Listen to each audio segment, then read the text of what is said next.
You're listening to The Martin Houston Show on Tide 100.9 in Tuscaloosa. From the Fox Sports Studios in Los Angeles, here's Eddie Garcia. In Game 3 of the World Series, the Dodgers defeat the Yankees in the Bronx 4-2. LA's Freddie Freeman hit a two-run homer in the first inning. He's now homered in each game of the World Series, with Mookie Betts and Kike Hernandez adding RBI as well. LA's starting pitcher Walker Buehler tossed 5 shutout innings, allowing just 2 hits with 5 strikeouts in the win, while Yankees starting pitcher Clark Schmidt lasted just 2 2/3 innings. He allowed 3 runs, 4 walks in the loss. Dodger star Shohei Ohtani did play despite a shoulder injury. He was over 3 with a walk, hit by pitch, and had a run scored. Dodgers lead the series 3-0. No team in World Series history has ever come back from down 3-0 to win the World Series. Matter of fact, the last 9 teams that had a 3-0 lead have swept the World Series. In the NFL, Monday Night Football in Pittsburgh, Steelers beat the Giants 26-18. Pittsburgh wide receiver Calvin Austin III had a 73-yard punt return for touchdown and a 29-yard touchdown reception. Pittsburgh 6-2 with the win. Giants fall to 2-6.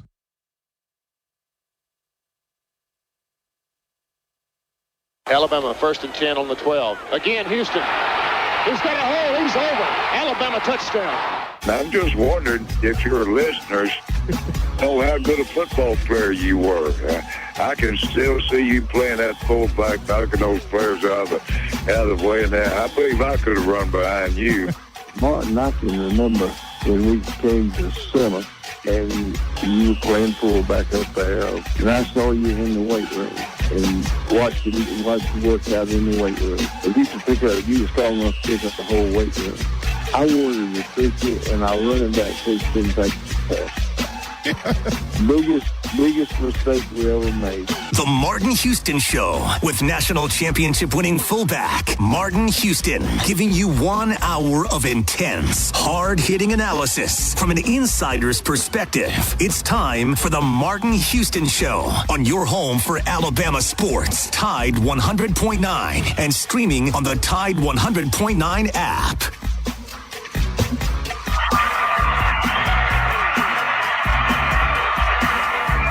Good morning. Welcome into the Martin Houston Show with Martin and Xavier, powered by Fox Eye Care.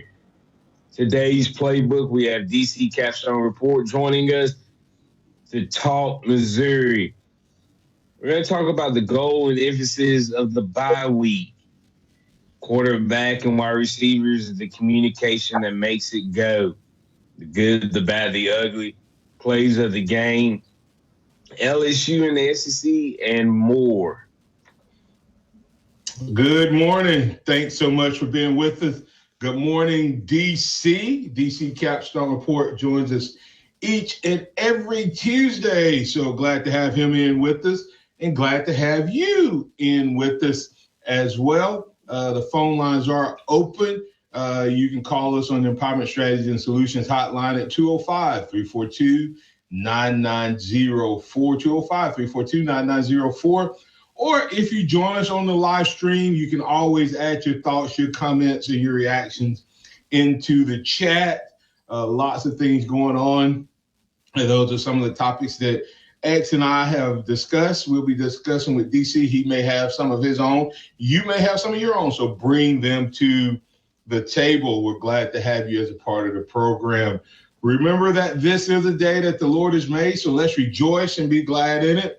Take some time today to notice someone, love someone, serve someone, be the difference you want to see in the world today. Let's get things rolling.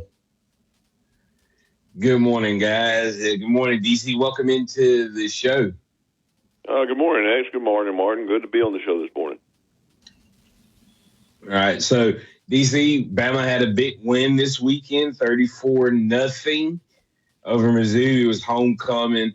Can't ask for a better performance going into the bye week, really. Let's talk about the good, bad, and the ugly. What did you see good from the game on Saturday? Well, I think there was a couple of good things. One was the defense, of course. I think the defense played a great game, 34-0, a shutout. Just really, really impressed with the defense and particularly with the passion and the power that they played with. The intensity was up. Looks like they were running to the ball. Looks like they were running through the ball carriers. fighting off blocks, a lot of excitement from the coaches on the sideline, players on the sideline. So it was really good to see the defense kind of zoned in and playing well. I didn't expect that from him. My prediction was Alabama would win 34-24. I got the offensive score correct, but man, didn't have any idea they would hold Missouri to 0 points, and I was just impressed with that. Really impressed with the goal line stand, the stopping on fourth down. That showed me a lot of pride that they didn't want them to score, and that's impressive. I haven't seen that kind of fight out of this team this year, and I was really pleased with that. Seems to be some of the things at least the defensive coaches were saying during the week has kind of gotten through some of the players, and maybe some of the players challenged each other during the week, and that's good to see as well. What do you think Eli's attitude had to do with it, based on what you're hearing and some of the stuff they're showing on ESPN and what he was doing during the game? Yeah, I think that may have. You know what I'm about? See, let me say, for those who don't know, there's been several clips where Eli Drinkwitz looked like he'd been drinking a little wits. He literally engaged the players and then he had some colorful language. I guess he was yelling across the field at the coaches, and it seems to be that Womack really did not want to let that guy score. Yeah, I think Drinkwitz had a little bit to do with the edge it was played with, especially late in the game. Simply because, he is one of those off-the-wall kind of coaches, different style. He tries to get to the player's head. He coaches from the sidelines, talks to the players. And this one, he was yelling. Had some antics on the sidelines where he was involved with mocking our crowd, mocking the players on the field. He was also cursing at times, saying some things that were out of the way, but trying to get in their heads. And I think that kind of backfired on him. It kind of lit a fire on the defensive, especially Coach Womack. He was definitely moved by it. He definitely saw what was going on. But, Drinkwitz's reputation kind of precedes himself. He's that way everywhere he goes, and wherever he says things, he often writes checks with his mouth that the team can't cash. So I think that kind of hurt his team. Yeah, I'd love to get y'all's thoughts on. I agree with everything, but someone described him, said he's like the coach that was born on third base, maybe even home plate, because he inherited, Appalachian State after Satterfield, who went to Louisville, and then that quickly parlayed him to Mizzou, and of course he did have a good year last year, but to David's point, he seems to sometimes doesn't help his team as much as he hurts his team sometimes with his mouth. Yeah, he's a fiery coach, and sometimes that fire and that passion presents itself in different ways depending on your personality. And of course, the cursing happened after LT Overton hit Brady Cook on a play where when watching the game, I was like, oh, that's a delayed game. Oh, they didn't blow the whistle. Did they blow the whistle? And of course, you got the personal foul, which I think is crap, because even when they showed the replay on Saturday, you didn't hear anything. You can't fault a guy for playing through a whistle that was never there. Yeah, let me ask you guys this, since you brought that up. Has college football gone even beyond and worse than the NFL in protecting quarterbacks? Did you all see the Notre Dame Navy sack? Have y'all seen that? I didn't see that. Okay, he hits the guy. Now, has the college game passed it where you can't land on him? I didn't think they had passed that. But not that I know of. He took his body and avoided. He did the whole NFL thing where he put his arm around him and landed to the right with just like his left leg like landed partially on the quarterback. And it was literally that much difference between he was hitting the guy as he threw it. So much so that when he hit him, the ball, it affected the trajectory of the ball. So that tells you how close he was, right? Right. If he hits him to the point that it causes before the quarterback finishes his arm, and they call a personal foul. So sort of to the same thing you're talking about. Have they gone too far with this protecting the quarterback? Because we've had 3 or 4 of those where you're like, wow, I get it, but I don't know. That's not a personal foul. They have to do something with that. Yeah, I agree with you on that. They may be gone too far, but I don't think that was the issue on this play, Martin. I think this was a play where the referees didn't even understand what was going on. I was there and live, watched it live, didn't hear the whistle. The head referee did not hear the whistle. If you watch him when he's speaking to the other referees, he asked, "Was there a whistle?" I didn't hear a whistle. The referee on the television broadcast picked it up. Matt Austin, who used to referee games at Bryant-Denny Stadium, he commented. He said he said I could tell the referee didn't hear the whistle there. He said I had a similar play at Alabama before, large crowd, and it when it happened, I didn't hear the whistle, and everybody wanted me to. Even the other other officials were saying, "Hey, we blew a whistle. There was a whistle." He said, but I picked up the flag and told him that there was no flag on the play. Because if I couldn't hear the whistle, I couldn't expect the defensive lineman to hear the whistle. And he didn't do anything other than just sack the quarterback. There was no personal foul on the play. So, I didn't see the play. That's why I was asking. Is that what happened on this one? That's what happened on this one. There was a delay of game penalty, but no one blew a whistle. Everyone kept playing except the people who knew they'd done the delay of game. L.T. Overton sacked him. There was a fumble. The only person that stopped was the quarterback. Yeah. Everybody else kept playing. And then we even fumbled the ball. We picked it up and ran in for a touchdown, and one of the officials followed us into the end zone. It was at the end zone I was sitting at. And so then Matt Austin, when I came back, I always I taped the games and watched the video replay just to see what they're saying. And he even comments on there. I don't understand what the officials are doing here. This is not. He didn't say they didn't do it wrong. He said I had a similar play, and this is what I would have done. This is what most referees would do. And like I said, the quarterback thing is so bad.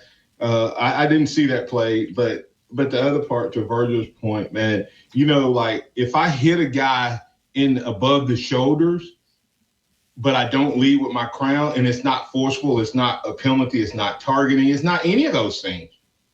But if I touch the quarterback, it's a 15-yard penalty.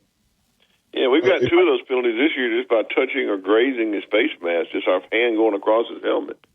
It very much could have cost us the Vanderbilt game.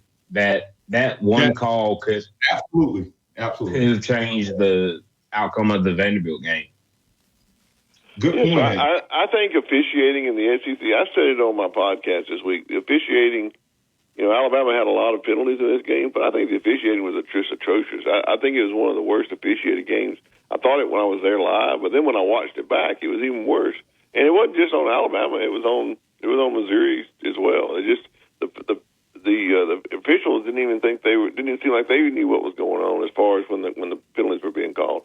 And a lot of them didn't know, didn't like they didn't interpret the rules correctly as well when they started to apply them. Yeah, well, it's crazy to think about. And like I said, I said this the other day, Steve Shaw, who's now head of the national officials, and I need to get Steve on. I used to work for Steve when he was working full-time for Bell South. But I just wonder sometimes, since he's not over the SEC, does Alabama get less cooking? He's an Alabama grad. So there was an Auburn, Ryan Fowler posted, there was the Auburn basketball public address announcer was one of the sideline officials in the game Saturday, also in the Vanderbilt game, same guy, same crew. So, it's not good. The officiating is going the wrong way. I think from league to league to league, it's almost like as we're getting closer to getting some type of customization across all the football leagues. We're not getting the same thing with the officiating, and based on who's calling, man, you just don't know week to week. In Alabama, unfortunately, we've always gotten more penalties than our opponents, but now we're getting even more to an alarming alert. But at least they cut them in half. We'll be back on the other side. We continue with DC Capstone Report.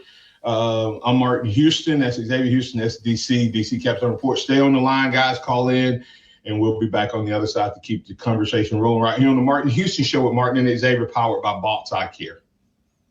Tide 100.9 traffic. Tuscaloosa traffic now from the Townsend Nissan Traffic Center. A very happy Tuesday morning to you. We're taking a look at these freeways, and, well, they're happy too. So we're looking at McFarland Boulevard. Only brief delays on the westbound lanes at Hunter Creek Road.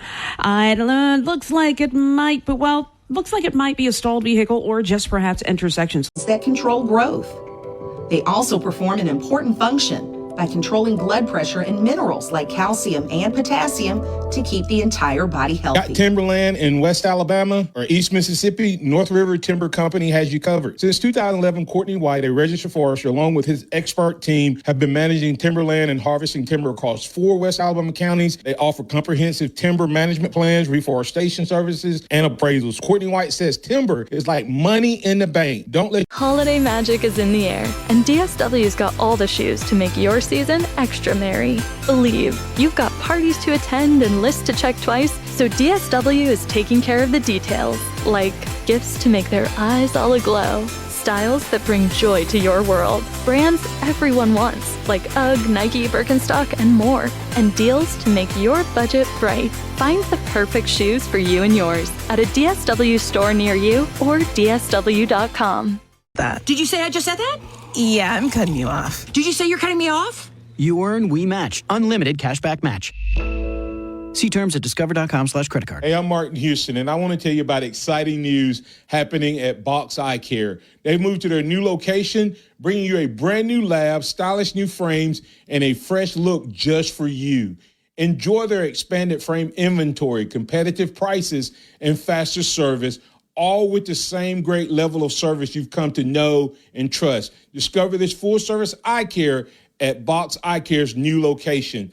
With their in-house lab, they offer unbeatable value and one of the largest frame collections in town. Schedule your eye exam today and walk out with new glasses in less than an hour in most cases. Visit boxeyecare.com. That's boxeyecare.com, or call 205-342-0660. That's 205-342-0660. Visit them at 5003 Oscar Baxter Drive. That's Box Eye Care. Your vision, our priority. Interact with the Martin Houston Show by calling us at 205-342-9904 or tuning into the Martin Houston Show on Facebook.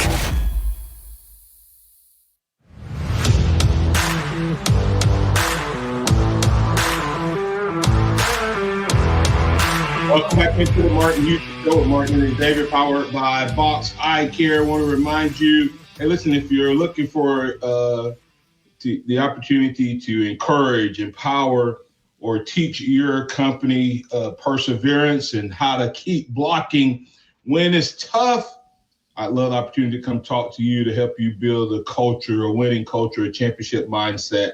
That's Martin Houston Speaks. We empower leaders, and we love the opportunity to help you do so, whether that's faith-based, whether that's a sports organization, or whether a corporate foundation or corporate entity. Go to martinhouston.org/book me. That's martinhouston.org/book me. If you're looking to turn things around and be the top performing company in your industry, we can help you get there. That's Martin Houston Speaks. We empower leaders, and we love to do that for you.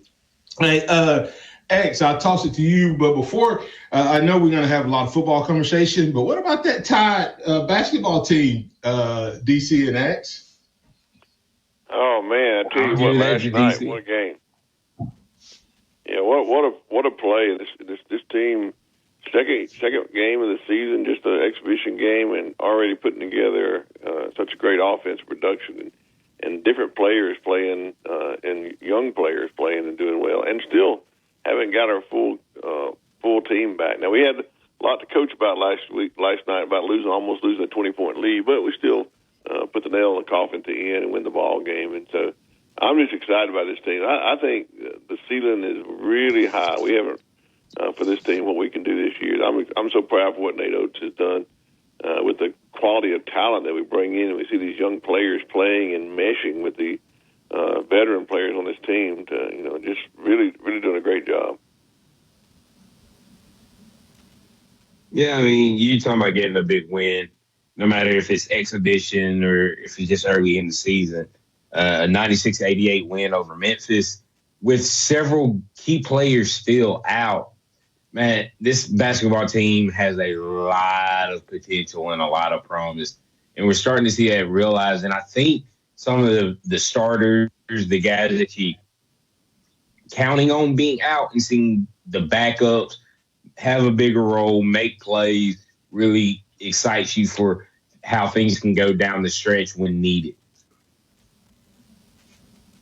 Yeah, I think another thing is just, how is he going to put together a rotation? We got so many good players. How is he going to put together a rotation? I'm excited about seeing them when we play Houston out in Las Vegas. That is going to be one more game. Yeah, I asked someone, I said, most coaches are looking for 6 or 7. I said, man, Bama got 8 or 9. I was corrected and told, no, we have maybe 11. So nobody's going to get as many minutes. And that's what I said about Mark Sears. Mark Sears may be the best player in the league, but I doubt he win it because he's on too good of a team. In my opinion. So that's kind of my thoughts there, X. Yeah, it's going to be fun to watch this year. Can't wait to see what Coach Oates puts out there on the court. But we've got a couple callers here on the Empowerment Strategy and Solutions Hotline. We're going to start with Alan talking about the game this past Saturday. Alan, you still with us? Going once, going twice. So we've got Pat joining us on the hotline. How you this morning, Pat? Good morning. I'm DC. We have another freshman phenom that we've got picked up, but it's in a different sport, basketball. Wow. That 20 points against Wake Forest shows out again against Memphis. That a true freshman, man, hey, it's an embarrassment of riches with this team. Hey, man, and you don't tell the people who you talking about? Phenom. My Phenom. Talking about my man Phenom, that last second pickup by Alabama's basketball team. What a great snag in recruiting, right, Pat? Wow. Yes, sir. Yes, sir. Man, hey, I was trying to make a joke, y'all. and DC's only one picked up on it. Come on now, Martin. Well, that's because LeBaron. You talking about LeBaron Filer? Yes. Okay. I knew who he was talking about, but he did. Pat, I was just letting you go. I knew exactly who you were talking about. Pat's usually our football recruiting guru, and Pat's done jumped over to basketball recruiting. Thank you, Pat. Hey, man, hey, look, hey, I talked to people the other day that felt like we lost that football game Saturday. I mean, that's how bad things has gotten in Tuscaloosa. I can't, unreal. But, hey, man, hey, our football season is not over with. It's just like what I said. I said, we're going to win out and we're going to make a deep run in the playoffs. And people just don't understand that it's a process. It takes time. And I think that maybe the swarm defense is starting to click a little bit. come on now. Y'all got to get with the program. It 100% is, Pat. We're leading the SEC in turnovers, 4th in the country. You know, maybe it took a little bit more time, but it's rolling. Well, I think you're doing great. I think you're exactly right, Pat. And I will say for all those fans out there that want to be negative Alabama, they're just negative. They're just negative people. If you want to know the truth, Pat, if you would tell the truth, you have on crimson glasses, but yet you would have said that we possibly were going to have 2 losses this year. When you started, I was the only one that had guts enough to say that. It was going to be Georgia and Tennessee. But the difference is we've got a great win with Georgia, and we're going on the road to get a chance to hold our destiny in our own hands and beat LSU, finish out the season 10-2, make the playoffs, and make a run to championship. This team's right in the same position we thought it was going to be in. DC, I was the only one that picked Tennessee to win that ball game against us. The only one. I won Martin Houston's show, and I won the Bearded Wonder show in the afternoon. But everybody talked bad about me. I'm still going to talk bad about you, Pat. I mean, you know you won. Hey, Pat, I'm going to treat you the way people treat Jalen. No matter what you do, Pat, I'm going to treat you bad, right? Hey, that's why I love you. Hey, you guys have a blessed day, and basketball's going to be special, y'all. I only have 3 seats. I wish I had 6. All right, y'all have a great one. Bye-bye. You do, Pat. You're exactly right. Since we had a little basketball in that and a little football in that, let me ask you this, guys. Texas. Right now, Texas in front of Alabama, right? Right. What happened? Texas lost to Georgia, barely beat Vanderbilt. If we went out and Texas loses that last game, who do you think is going to be rated higher? I think Alabama. Yeah. I mean, you let that sink in. What would Texas's best win be if they lose to Georgia and Texas A&M? Because the rest of their SEC schedule is Oklahoma, Michigan team. No, I'm talking about SEC, because we haven't lost outside of the SEC either. They would have beaten Mississippi State, Oklahoma, Vanderbilt, Florida, Arkansas, and Kentucky. Yeah, but they would crazy to say Vanderbilt or Arkansas. That's what I'm saying. I've said all along that on November the 7th, we're going to find out how much the committee values wins versus strength of schedule. And if it's strength of schedule like I think it will be, Alabama's going to be a lot better off than most people think at this time. Yeah, and so it's an interesting thing as you look around the SEC, because Texas A&M had the easiest walk, I think, of the top teams. They played LSU and they dominated. I will give them that. But they haven't played anybody else either. So I know.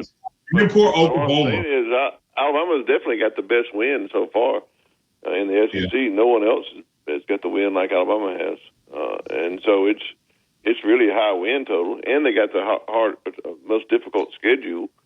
And if they can beat LSU on the road and finish out the season 10-2, their schedule and their wins are going to line up better than any other SEC team other than Georgia, and they got the best win over Georgia. That's right.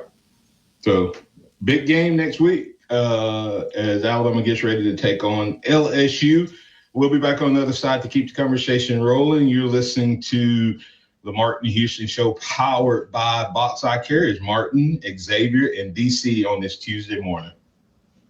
Tide 100.9 traffic. Tuscaloosa traffic now from the Townsend Nissan Traffic Center. A very happy Tuesday morning to you. We're taking a look at these freeways and, well, they're happy too. So we're looking at McFarland Boulevard. Only brief delays on the westbound lanes at Hunter Creek Road.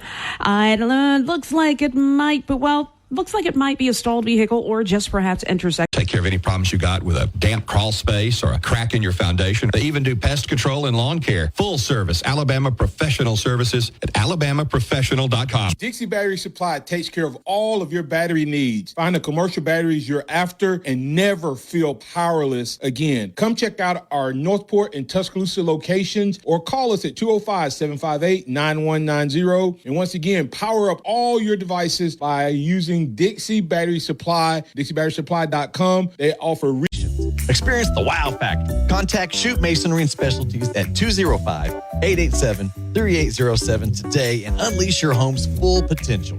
Taco Casa, quality, taste, and value under the biggest cactus in town. They've been doing it the right way each and every day for 50 years and counting. If you're looking for a great option for lunch and or dinner, then you need to check out Taco Casa. Taco Casa, and while you're there, don't forget to get a big glass of that sweet tea. Visit them on. At RexMD.com, we've made the process fast, easy, and affordable. Visit RexMD.com right now to get started. That's REXMD.com. Tide 100.9 Tuscaloosa weather. Mostly sunny today with a warm afternoon, the high around 80. Fair tonight, the low 61.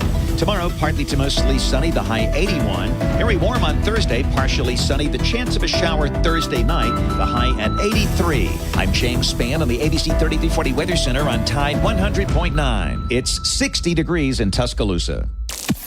Keep it locked into Tide 100.9 for more of the Martin Houston Show with Martin Houston and X's and O's Sports, Xavier Houston.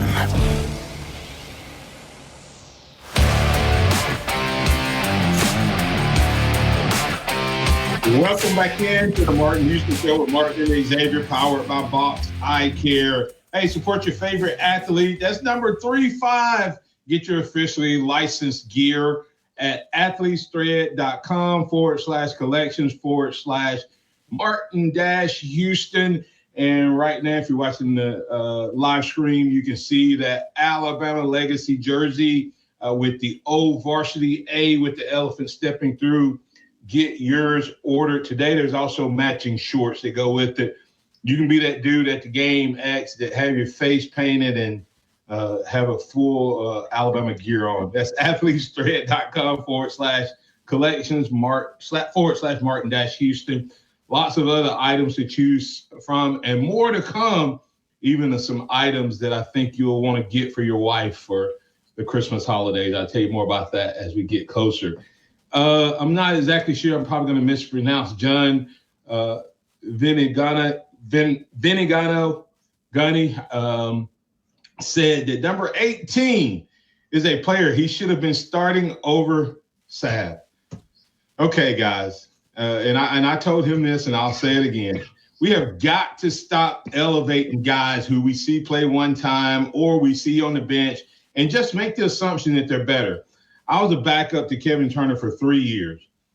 And if I was playing in today's culture, there would have been a lot of people saying I should be playing more, especially, when I was a freshman. Every time I was in a game, DC, the majority of my plays or high percentage of my plays, especially early on in my career, I either scored a touchdown or Saran or the other running back scored a touchdown. So it was always like when I was in, we did really good, but I was only in on certain plays that lent itself to 3rd and 1, 1st and goal, those types of plays. And I was nowhere near the player Kevin Turner was, all year for a full game as a freshman. And so that's what you see now. Don't get me wrong. I think that what's his name is a baller. I think he's going to be really, really good. But we need to understand Saab has been hurt. And before he got hurt, that dude was leading that secondary. He was the man back there, getting guys in the right place. In a lot of ways, up until he got hurt, I think he was doing a better job leading the secondary than Malachi was. Thoughts? I agree 100%. There's no doubt that Brayson Hubbard is a great player and will be even better. Potential to be even better. Could be a great player. Could be a great player. Yeah, I don't want to put him a great player. He's a good player right now. He's not great. I'm just trying to be. I know what you meant, DC. But I'm just telling you, the coaching staff's already told us that. Coaching staff's already said he's a great player. They said he was a great player when he was second string. So they said they had two great players that were behind two great players. So they had that was their terminology. That's what they said. So what I'm saying is, we all know that the coach staff thought highly of him, but the coach staff didn't have him starting because he wasn't the best player. There's a difference between being a great player, good player, best player. And a lot of times fans don't know that difference, but the fans, it's okay. They just don't know the football. They don't know the behind-the-scenes football. And on a football team, you play the best player. And Keon Sabb was the best player. He should have been playing all along.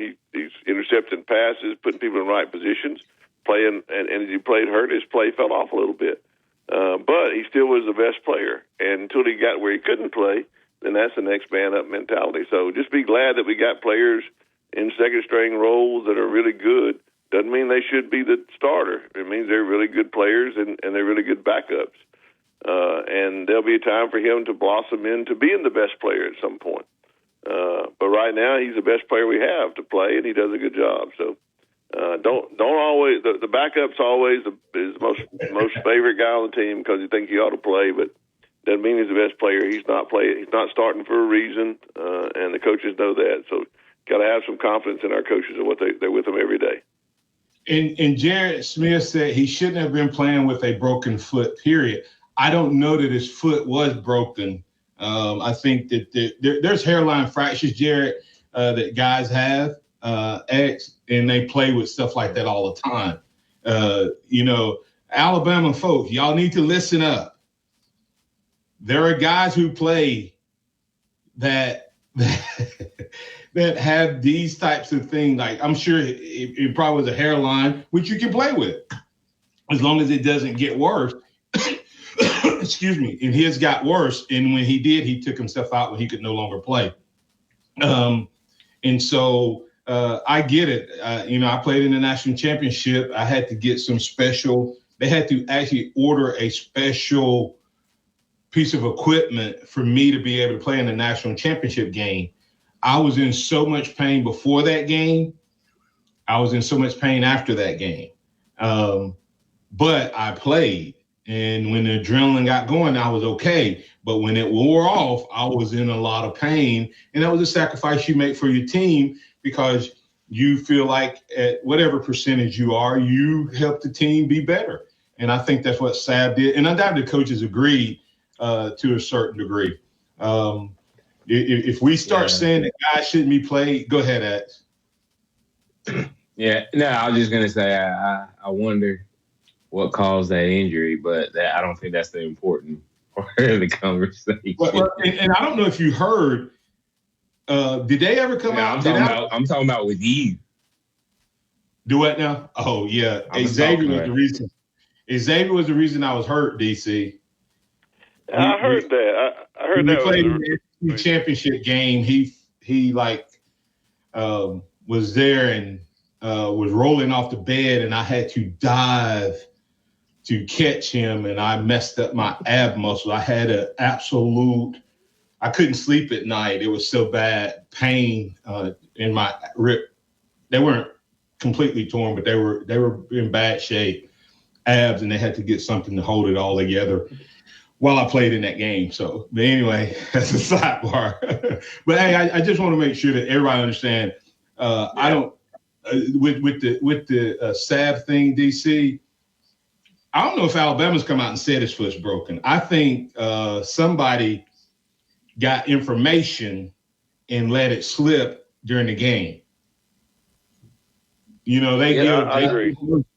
They were reporting a lower leg injury and someone lower extremity injury, and that's what they do under the HIPAA compliant. Behavior compliant is that they don't identify what it is. But based on what I was told from behind the scenes, people that I know and people I trust. It was just a hairline fracture prior to the game that was manageable, that he had played with and had no problem with, and then it just exacerbated during the game, and I think that's what led to him taking himself out of the game. When you see it when it happens. And Bray Hubbard is a good player, as stated, and he made some big plays he was all over the field Saturday, and of course the interception.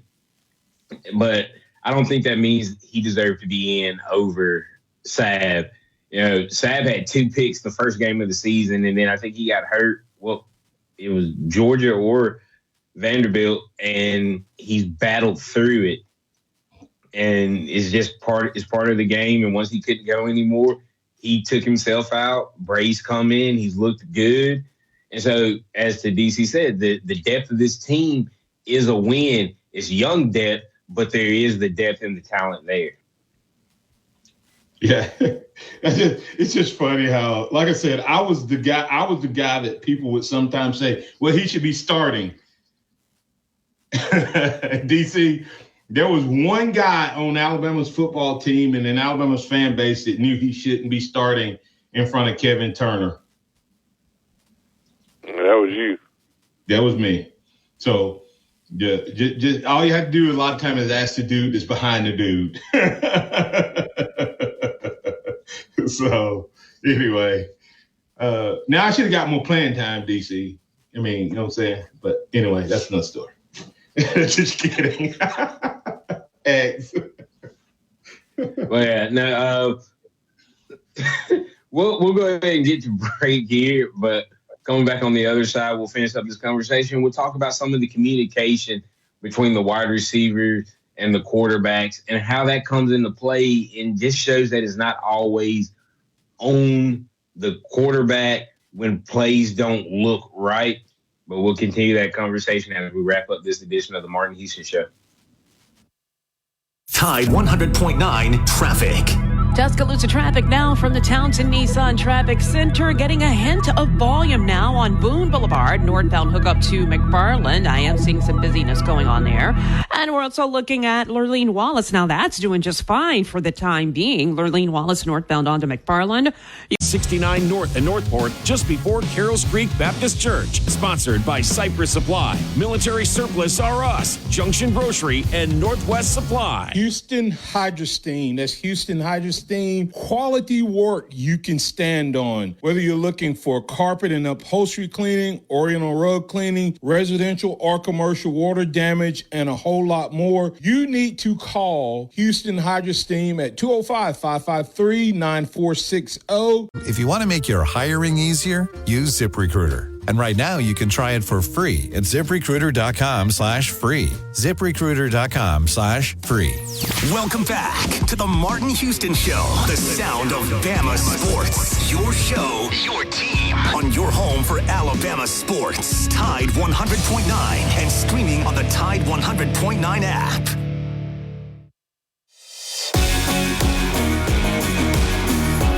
Welcome back into the Martin Houston Show with Martin and Xavier, powered by Box Eye Care. I want to put a bow on that conversation from the last break, because I don't want to make it sound like a backup can't be better than John had made that statement. I don't want to make it sound like a backup can't be better than a starter, because there are some guys like we had. What was it, Eli Ricks? He couldn't play. He couldn't get anything right at practice.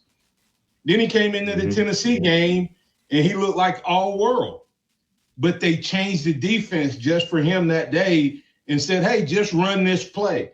So there's a couple different reasons, DC and X, that guys don't start, that all of a sudden you see them in a game and they're better and maybe even look better and sometimes do perform better than the guy that was in front of them. But it's a lot of times like Derrick Henry. Derrick Henry, if you had just ran him as a freshman, he was probably better than the other running backs, but he didn't know the rest of the offense. So if he was your starter, teams would have been able to figure you out really quick because you couldn't use your whole playbook. Same thing with Eli Ricks. Same thing with guys like Bray Hubbard or other guys. Sometimes they don't know everything, so you can't do everything. So it limits you as they go. But there's also guys who they kick it up when the lights come on, but they're not great practice players, and you can't put them in until they get in, right? DC, X. So X, take it away. Yeah, DC. To wrap up the conversation for the day, Quarterback, wide receiver communication. You were at the game, so you got to see it live, but you also went back and watched the game. And there were some things that Jordan Rodgers said about some of the route running that is happening and how that's throwing the timing off. And we even saw an example of it from Ryan Williams Saturday and Coach DeBoer correcting him on, making sure that he makes the right breaks and does the right things at the right moment. Do you think that's been a bigger factor than we realize of how this has been going on? Yeah, I think it's something that the normal fan watching it on TV or at the game really doesn't see or doesn't understand.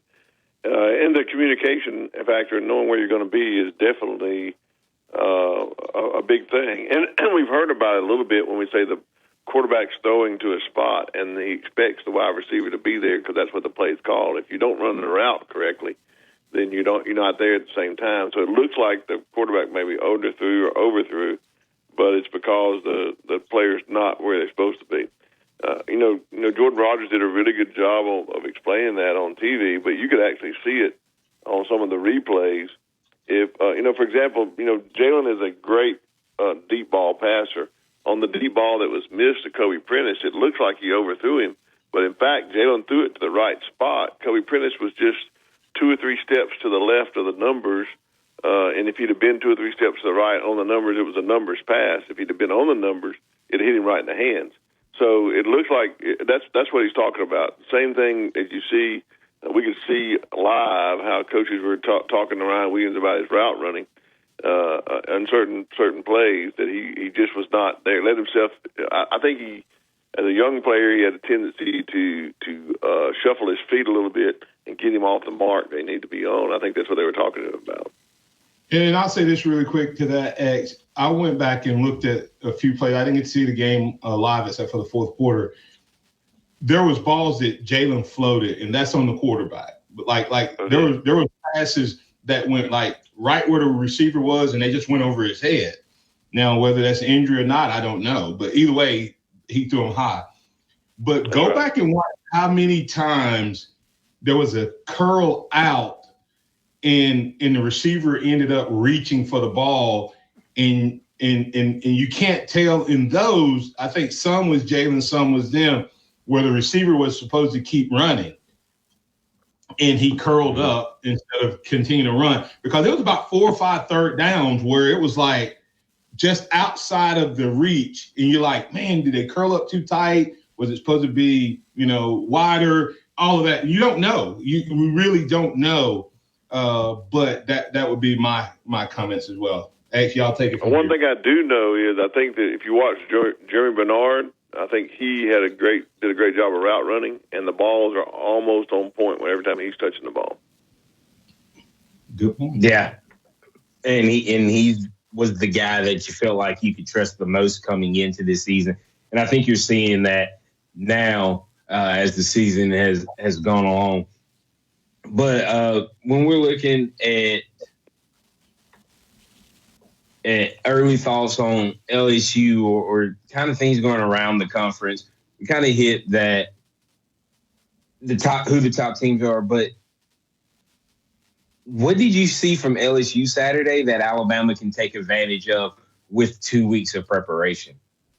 Well, I think that LSU is successful to the quarterback running the ball on the spread, pulling the ball. I don't think they do a good job of eye discipline with their middle linebackers. I think Alabama can take advantage of that, especially if they allow Jalen Milroe to do that more often. And I also think that Alabama can really take advantage of running the ball against LSU. I think there's some opportunities there in the passing game once LSU tries to correct. That's what exactly happened when they brought up the players' safety to try to stop that run. LSU was able to hit the deep ball on them, and I think Alabama's a great deep ball throwing team. So I really believe Alabama can do a good job in that area. And I don't think Nussmeier is a precise passer. I think there's really a great job, really opportunity with our coverage, especially the robber coverage that we use with the two linebackers and the safety in the middle or the Husky in the middle, for us to get some turnovers with the way he throws the ball. Yeah, they kind of They kind of surprised me. I thought they were going to pull away with that game, and then Texas A&M made the switch to Marcel Reed, and things kind of took off for that offense there. Now, granted, the defense set them up. You're talking 2-3 interceptions in your own territory. It makes things a lot easier on your offense. So Alabama seems to have become a lot more opportunistic defensively, and you mix that in with a quarterback run. I think that puts Alabama in a really good position for this game. But looking at Vanderbilt now, is Vanderbilt a better loss as the season goes along? I think for sure. I mean, Vanderbilt's play against Texas, Vanderbilt's play against South Carolina, against Missouri, against Missouri. I think all of that is really showing you how tough and how good this Vanderbilt team is. And I guess we'll see how good they are. They play against Auburn, I believe, this week. Is that right? We'll see how good they are. Yeah, so, I would not want to be Auburn. No, I would not want to be Auburn. So just kind of looking at it from that aspect, does Alabama what would be your game plan for Alabama getting guys ready this week? I've said multiple times I think Jalen should do the bare minimum because something's not right. He came up a little limp on his touchdown run. The floating, we don't know if it's a leg, shoulder, whatever, but something's off. Would you rest him as much as you could this week? Well, I said on my podcast, Jalen refutes that he's hurt, but I disagree. I believe there's an injury there, maybe not enough to keep him out of the game type injury, but it's some kind of nick, some kind of hurting there. I think Alabama has the best facilities and the best training staff in the SEC. I think he needs to take advantage of that all week, the cryo chambers, the hot tubs, the treatments, and he needs to rest and get ready to play in the game against LSU. That's our best chance.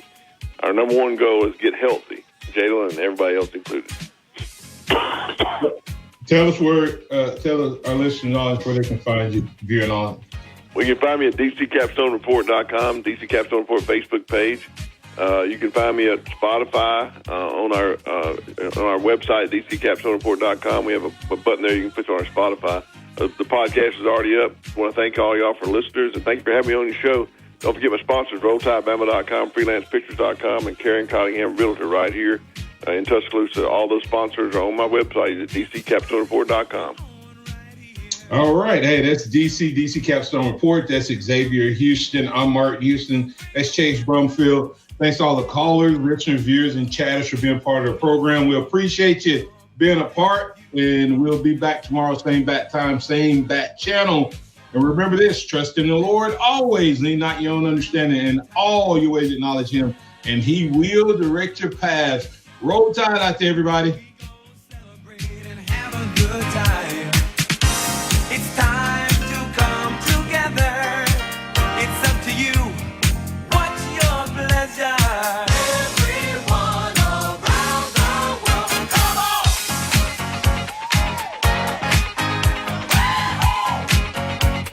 It's a celebration.